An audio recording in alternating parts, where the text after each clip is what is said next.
Have you ever been doing really well in life, feeling in a really good place emotionally, mentally, with your business? And then there's this one little event. Someone makes a comment, you get in an argument, maybe you go back to a certain environment, like you go back to visit your family, and boom, everything changes. You might feel like an adolescent again. There's so much rage and frustration, or like a kid with so much despair and hopelessness. Maybe you're confused and overwhelmed, and suddenly the whole world looks different.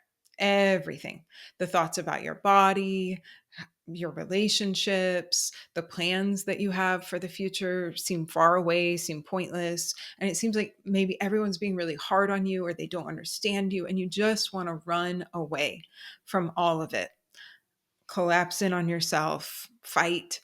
And you wonder, how did I get here? What happened? That is the emotional flashback experience.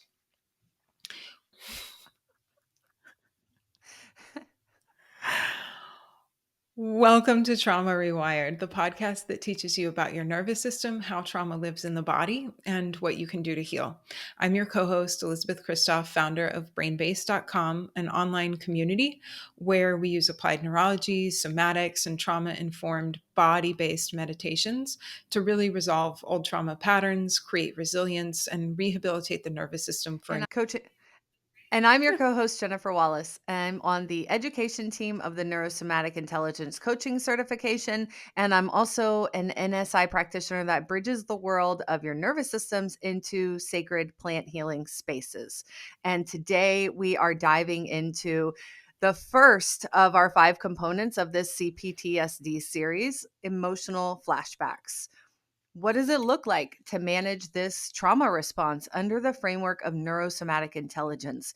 How do we even define this? Well, actually, we're going to get to that.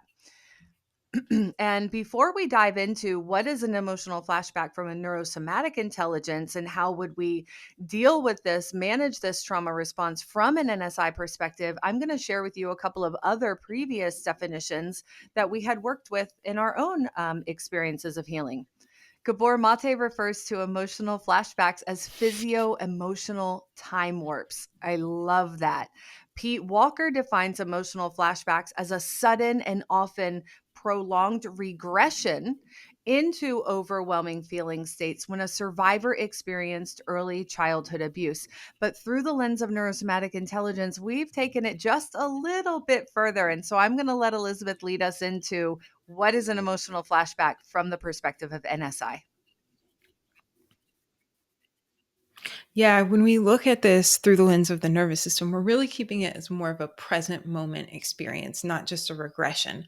So, an emotional flashback is a real time response to a trigger. And that could be an acute trigger, could be something that comes from your senses, like you smell something, or there's a sound, you touch something. It could be a sensory trigger, but it could also be a pattern that your brain recognizes, the way someone is speaking to you, their facial expression, any kind of pattern that resonates for your nervous system. And it creates a real time response to that trigger, a reaction inside of your body.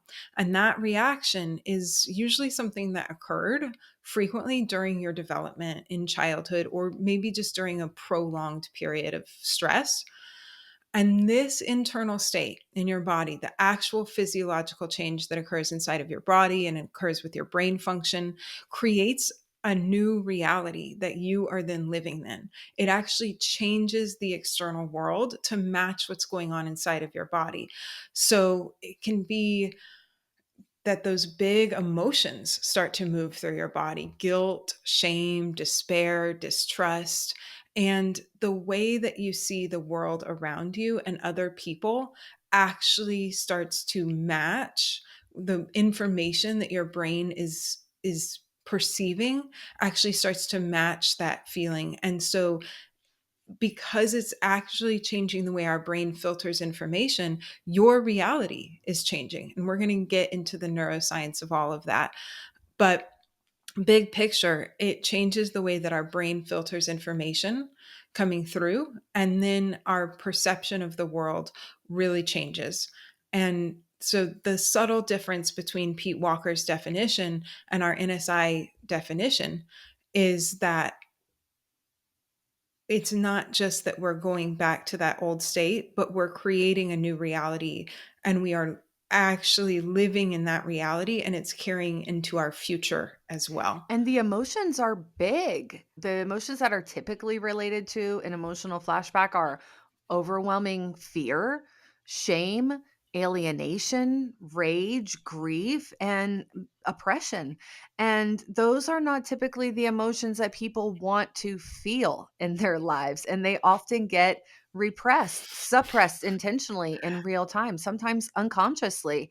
And the thing about these emotions is, although they may seem like ordinary emotions that we all have, the emotional intensity that gets re-triggered for someone who has complex trauma, it's like the original event is happening again inside of the body.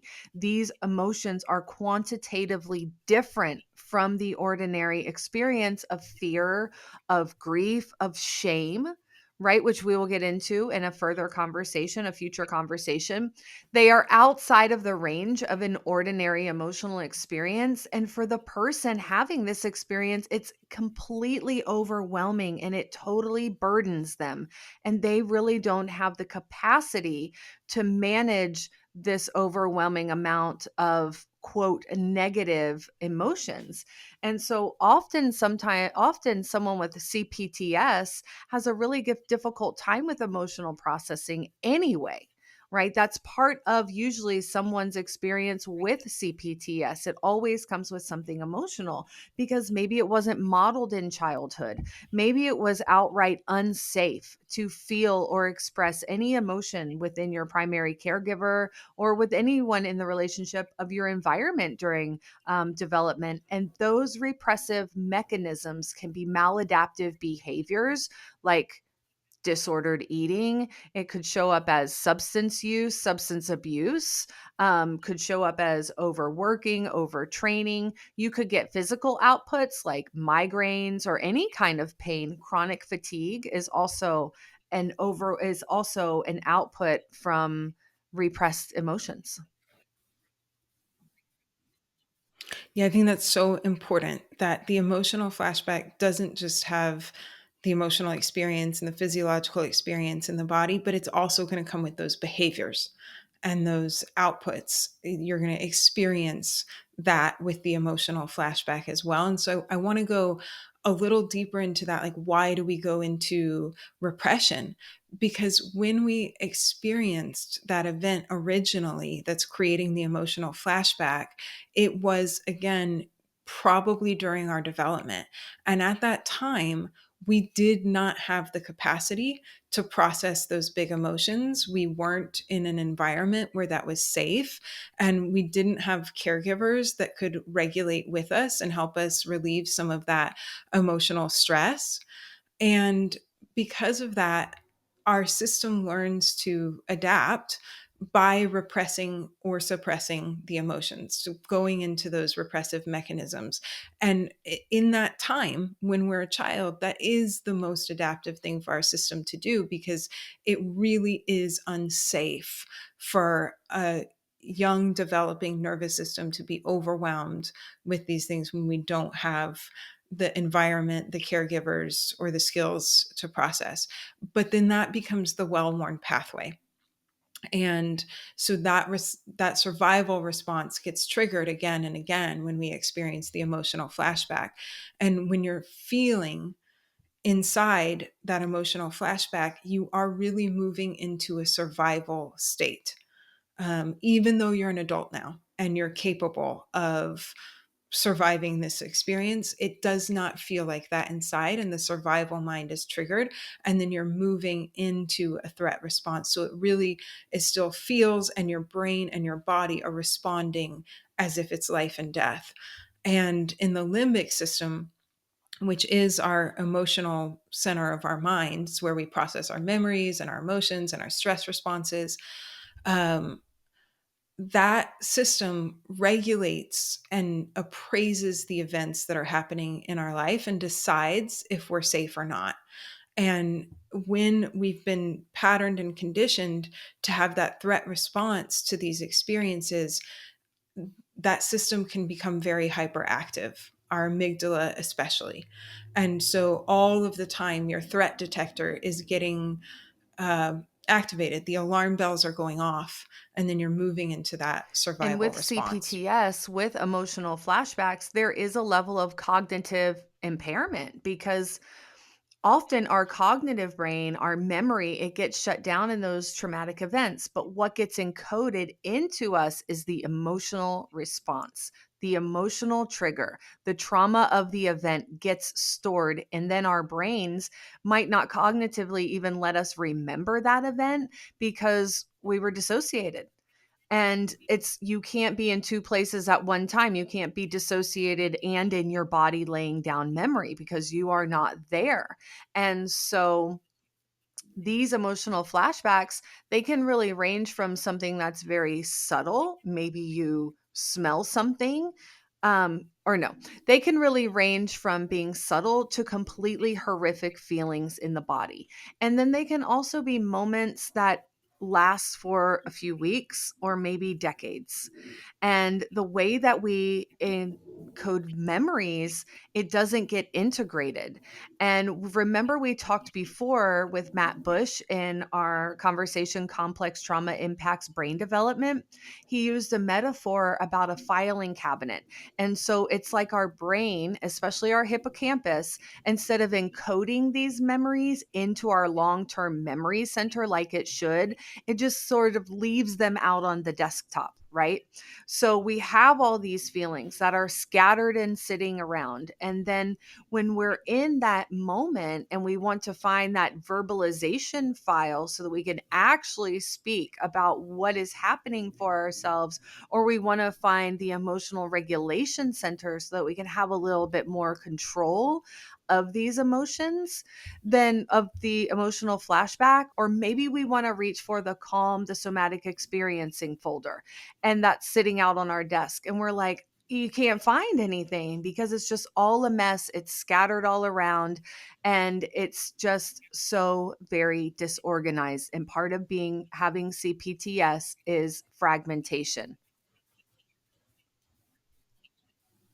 Yep.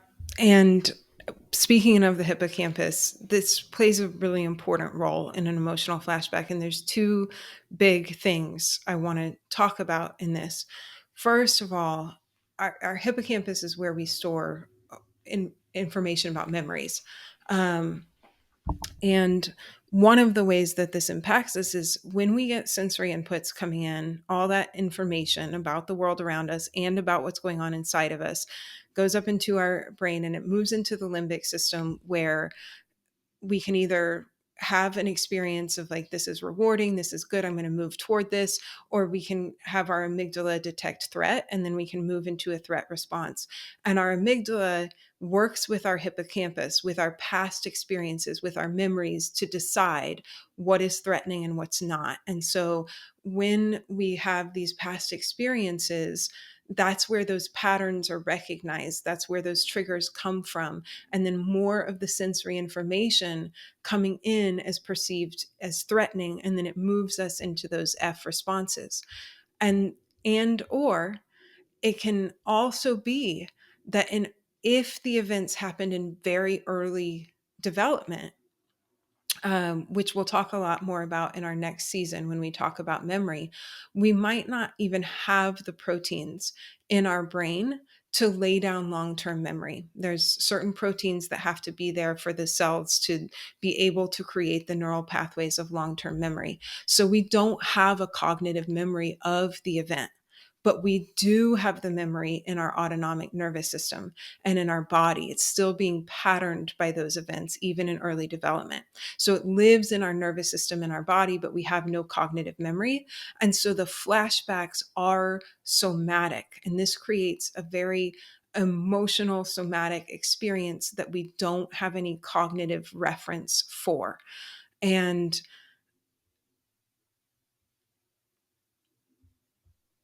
I'm just going to leave it at that.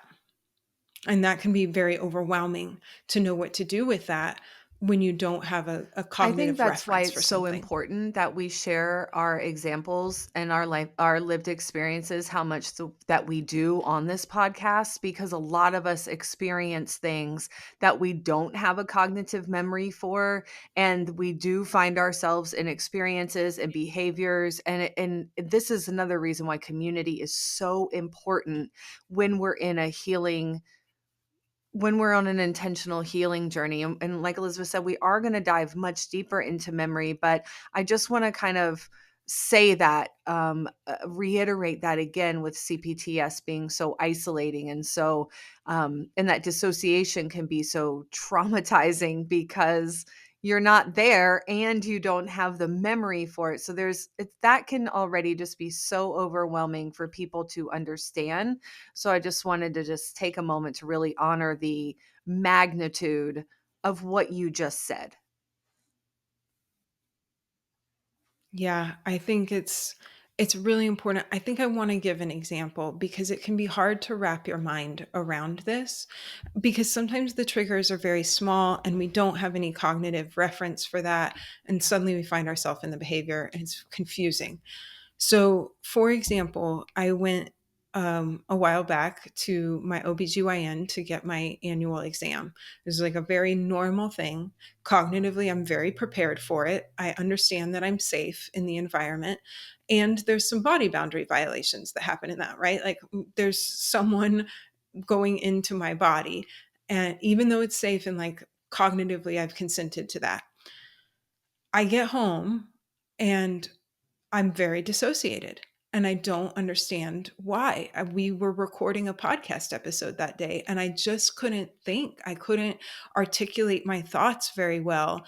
And then afterwards, I went immediately to the pantry and was like snacking on a bunch of stuff, which is a way that I regulate my nervous system and get interoceptive stimulus. And it wasn't until that moment of being in the pantry where I was like, what is happening? What's going on here?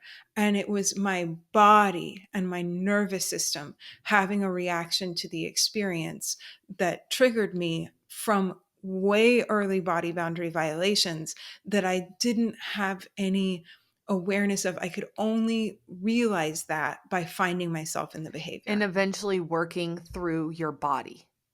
It takes working through your body because Yes. we have Yes. experiences with no memory, and that is wild. No cognitive memory, because if we don't have cognitive memories, we still have physical and emotional and a cognitive part of an emotional flashback. Like the flashback does alter our cognitive thoughts about ourselves, about the world, and because the emotional flashbacks are really a neurotag, they are a schema that creates change in many areas of the brain all at one time. And we know from pain neuroscience that a neurotag is essentially a group of neurons that frequently fire together. So they wire together, right? Neurons that fire together wire together. And so when enough sensory stimulus is present to activate a neurotag, the whole thing gets pulled up to the surface. So imagine that you are a young child in the park, or maybe you were a young child in the park one time that got stung by a bee. And so maybe each time then you go again to the park where you've got that same park, the same food, and then you hear the sound of the bee, of the wasp. That whole neurotag gets pulled up and you feel the panic. Maybe you feel the pain, the tears start to come. Like you start to have an emotional reality of this fear of something happening again because maybe it really hurt the first time. Yep. And the really important thing to remember about that is that when we have these neurotags, right, we have like a threshold for how much stimulus we need to activate that whole neurotag. And how threatening the situation was is going to make that neurotag more likely to come to the surface because our brain thinks of it as it's very important. There was a time when my life was threatened by this particular instance, and that might be life threatening at a physical level, but it could also be at a social level, at an emotional level. And those survival neurotags are timeless. They don't know past, present, future. Our survival mind only lives in the present moment. So your body and your autonomic nervous system do not know that that was in the past. And because of the way our brain filters information, we now are living in that present reality of the threat response. And this shifts the external world to our internal state. So our reality changes to actually be life threatening. In a normal, like even if I'm in a normal regulated nervous system state, what I'm perceiving is still really objective based on the filters of my brain because we pull in so much information from all of our sensory input systems that our brain has to filter that out based on what it thinks is important. So there's like 4 billion bits of input coming in every single second. And we have all this stimulus coming in that would completely overwhelm our system. Only about 2,000 of those little bits even make it to our unconscious parts of our mind, and they are subconsciously processed. And then very few of those data points, maybe 40, actually make it to our conscious awareness, what I'm perceiving is my reality. And then only about 7 of those actually make it to our conscious thought. So much of what I'm experiencing in my body, in my nervous system, is not experienced by my cognitive mind. So when I'm in a flashback and those filters change and everything becomes survival driven, what I'm starting to become aware of is everything that's threatening, everything that matches the feelings of despair, everything that's pointing me towards abandonment or high alert states. And my filters are really changing to only let through the information that confirms that danger. It reminds me of a line in a Tony Jones song where she says, "Reality is only sort of real." And it is because it's all based on your perception, on where your brain is filtering. And like she said, 7 out of 44,000. Like, think about what your brain is filtering through because all of this is for your survival. When our brains detect threat, we want those extra threat sensors, right? We want those threat triggers to be more apparent. We want to be able to pick up on them easier. But when the threat is only perceived and it's not real, and you're then still going to go into those altered perceptions of reality. You are moving into hypervigilance. And this can happen not only around physical threats, but because CPTS is relational, and this doesn't happen only around physical threats. Because CPTS is relational, you're also hypervigilant around social threat, creating a lot of social anxiety, maybe codependent behaviors, self abandonment, which we're definitely going to be getting into later. A fawn response, right? Fawn is such a social F response. You could, in general, have a general mistrust of others. Maybe that mistrust is going to come from people that you already know and love, but now you suddenly have a hard time trusting them on many levels, even though they could be being present with you and they're not actually going to leave you and that they love and respect you. But in those moments, your whole lens has shifted to the way that you're perceiving this particular relationship. And in general, you are leaning into constant states of hypervigilance and chronic stress in relationship too. And so, as we talked about in the stress response and relationship episode, you can start to see the link between that stress and chronic inflammation, immune dysregulation, and generally not good health outcomes.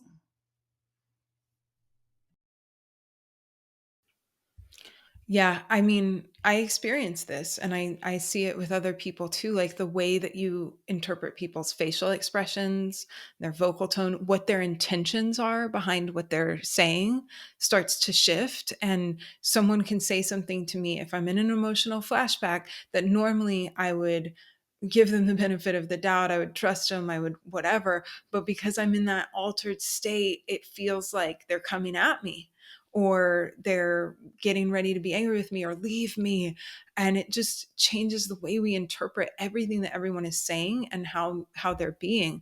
And then like you talked about, that internal state is really ramping up our stress response inside, and you can see the link between ACE scores and health outcomes, whether that's because of our maladaptive behaviors that we use in those moments to help us regulate and come down out of that state, or the actual changes that are occurring inside of our body.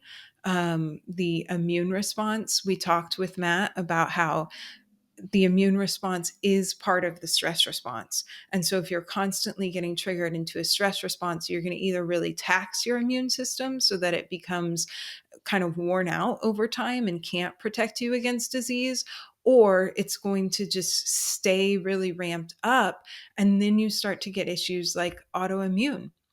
And so, if emotional flashback is making the entire world more threatening and creating that survival pattern in your brain and your nervous system, and you're chronically moving into those F responses, that is going to have real repercussions for your health. And people with high ACE scores are going to have a lot of emotional flashbacks and be moving into that state. And so, we talked on here about CPTS as being redefined as chronic outputs. These five distinguishing characteristics and chronically reappearing symptoms, they're just the outputs of that chronic I have dysregulation. an ACE score of 4 and am a breast cancer stage 3 breast cancer survivor, and I completely relate my complex trauma to the ACE score to the cancer.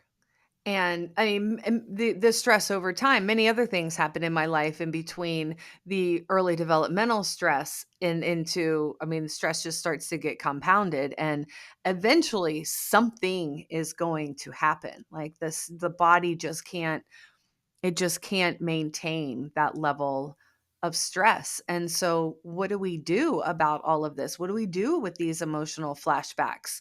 And so it begins with awareness, right? It begins with listening to this conversation. And here you are learning about yourself, learning about your brain and your nervous system. And then it begins to shift the understanding from these characteristics that are not, we see them in the beginning as like our personality traits. This is who I am. But what starts happening is over time, you start shifting that understanding from these characteristics are me to no, these characteristics, these quote personality traits, these are outputs of a nervous system that's been trying to keep me safe, which is huge, right? That is like, back to the stress response and relationship when Matt said we're in that training ground, right? We're in a training ground when we're in those developmental stages of how our nervous system is going to adapt for survival.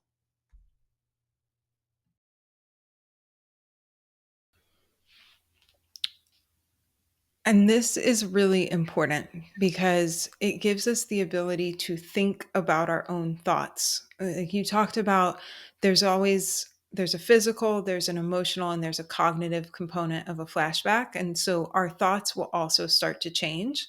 In an emotional flashback, you'll get those loops of being really hard on your body. You'll get the loops of threat about other people. And so when we have that awareness that you're speaking of, we can begin to think about our own thoughts with altitude. And this is a concept called metacognition, awareness and understanding of our own thought process. And we actually know from research on bias that metacognition can alter our brain function. When we are able to have awareness and understanding of our own thought processes, we get more fuel and activation to our frontal lobe, to our prefrontal cortex, which allows us to take a different route of information processing. Remember, I talked about how the information coming in will get interpreted by the amygdala, by the hippocampus impact on that. And then that information could just go right back into our brainstem and kick off one of those survival responses. But when we're able to have awareness, it actually changes the route of that information so that more of that can make it up to our frontal lobe. And we can have what's called a high road response instead of a reflexive survival response. And if we can do that over and over again, because we're neuroplastic and our system is always adapting to the experience that it's having, we can really begin to reshape. We can reshape our amygdala and how it responds to that stimulus. We can reshape the pathways, getting information, fuel, and activation to our frontal lobe. And so, our awareness about our thinking and exposing ourselves to new experiences and new ways of interpreting the stimulus coming in decreases the inherent cognitive biases in our brain and starts to lessen that distortion Yeah, that can happen yes. with a And flashback. we do also have to work with the nervous system in the language it understands, which is sensory inputs. If we can create direct sensory stimulus that creates different physiological response when we are moving into a flashback, we can interrupt the pattern and start to create a new one. Right? Back to that pattern recognition. That's why these tools are so important. And we stress the daily intentional training of the nervous system. So by joining us at rewiretrial.com, you're going to get these tools that we used to repattern our CPTS, to repattern these emotional flashbacks and really get to a place where we don't even recognize ourselves in CPTS. Yeah, in our recent recording with Tony Jones, she said something that really like stuck with me. She said she talked about knowing yourself, right? And that when you look back at all of the old philosophers and theologians, that message of know thyself came through so much, but that she wasn't just talking about knowing yourself, like your purpose and what you like and what you don't like, but really understanding how you are made, how your operating system functions, not just knowing ourselves at a surface level about strengths and passions, but understanding our brain, our body, and our nervous system. And that when you know how you're designed, because you have that information, you can see how the world affects you, how you're being influenced, what activates you, what shuts you down, what creates safety, how you can cultivate resilience. And that is really what we mean by becoming the expert of your own nervous system. And so it is a very empowering thing to start to have the tools and the understanding of your nervous system, and then to have ways to recognize what's going on, to recognize these flashbacks. Because when you're deep in the flashback, it's hard to know because your filters have changed. So you want to start to try to identify little signs that you might be in an emotional flashback, kind of telltales that you can rely on to know, okay, oh, shoot, like I talked about being in the pantry and thinking, okay, something's happening here. Oh, I need to process some anger. Oh, I need to move my body. Oh, I need to use some tools to re regulate. And so you can start to identify when you're in a flashback, and then you can then you have the tools and the processes available to you to move out of it Absolutely. And doing differently. it over time, it will decrease the amount of flashbacks that you experience. And there's a neurological principle that we talk about often. It's the SAID principle, specific adaptation to impose demand. And that means that what we do, we get better at. So those reactions are becoming more myelinated, more the well worn, efficient pathways to the brain. If you think of a speaker wire, right? The wire is the pathway, and the myelination is the plastic that goes over the speaker wire to protect it. So, as that efficient path is getting wired, so is that myelinated path. It gets thicker, right? It becomes a thicker cable almost. And so, If we can repattern over time with new tools, with new reactions, and maintaining altitude, we're still feeling safe and being able to regulate around the trigger. It becomes a well worn pathway that my brain can choose to take a higher road response more frequently and start chipping away at that more well myelinated path. Remember, because the neurons that fire together wire together. So now we're going to start breaking up this path. We've got to lay a new path, and we've got to get that path myelinated.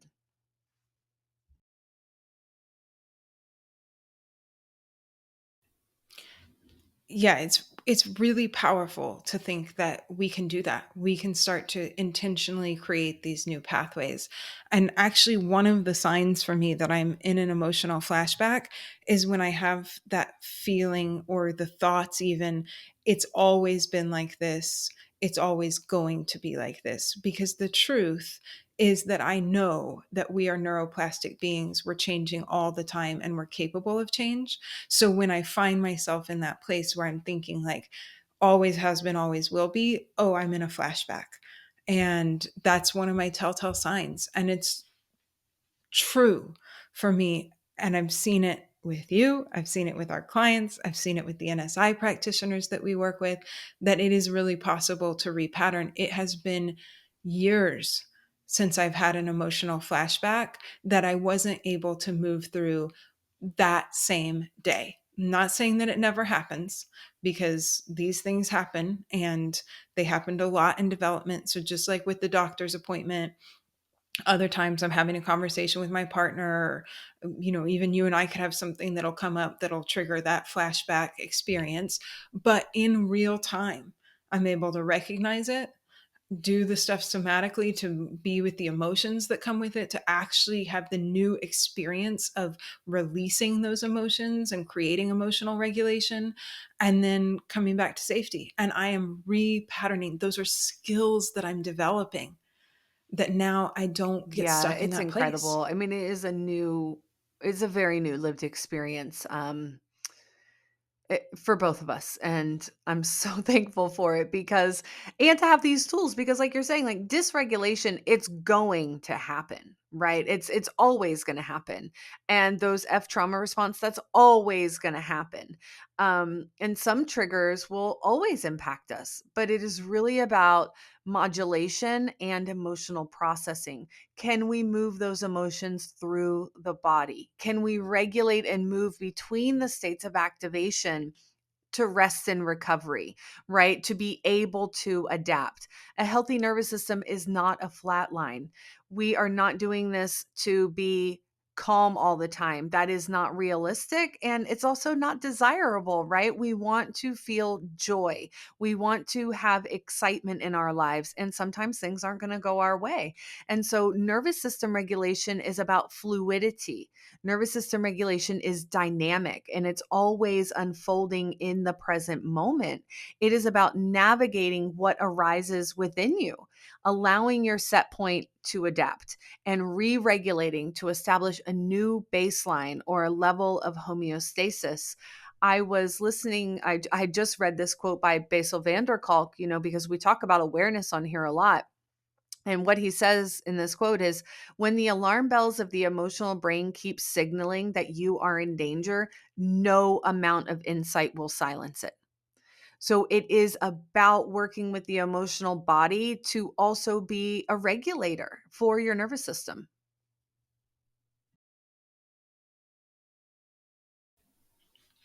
The emotional processing component is huge, and a skill that we have to develop because of the repression that is there for so many of us with CPTS. And if it's not subconscious repression, it might be conscious suppression, right? Like, I don't want to show these emotions. It's going to be too much for people.